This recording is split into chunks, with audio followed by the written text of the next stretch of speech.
But before we get into the presentation, I wanted to sort of introduce myself. So as you'll see, I am an entrepreneur.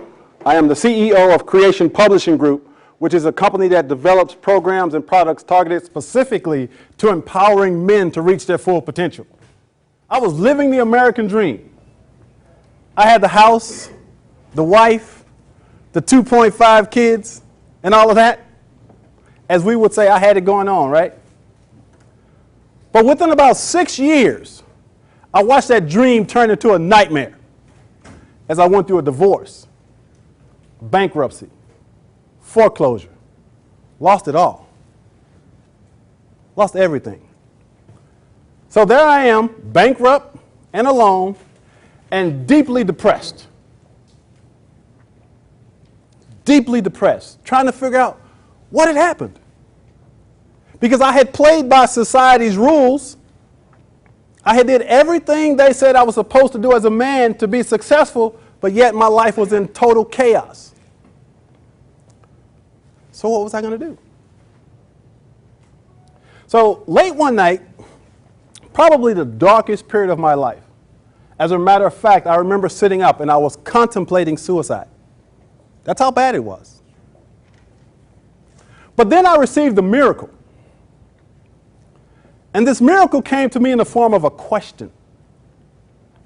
Because as I sat there, I was looking across my room, and I noticed on my bookshelf that all of the books had something to do with making money and getting rich.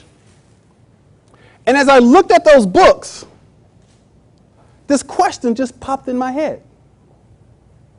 And it was this: Michael, what if you took all the energy and effort you've used in trying to get rich and simply learn how to be happy? Now, as simplistic as that question sounds, it literally changed my life in an instant. Because as a result of asking myself that one question, my depression disappeared like that, because now I had a new goal and a new focus. And that new goal was to simply learn how to be happy again. Because I remembered what it felt like to be happy.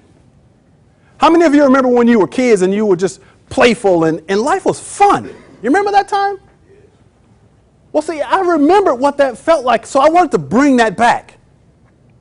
So instead of reading books on getting rich and making money, I started reading books on psychology and philosophy and metaphysics and spirituality and personal development. I became committed to being happy. It became the driving force of my life. I just wanted to be happy again. I didn't care if I never made a dime. I just wanted to be happy again. And so I got to tell you, that question began what I'll call my journey of transformation.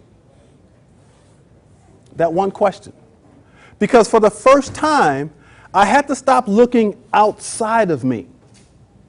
And I had to look within to figure out what it was about Michael Taylor that needed to be transformed.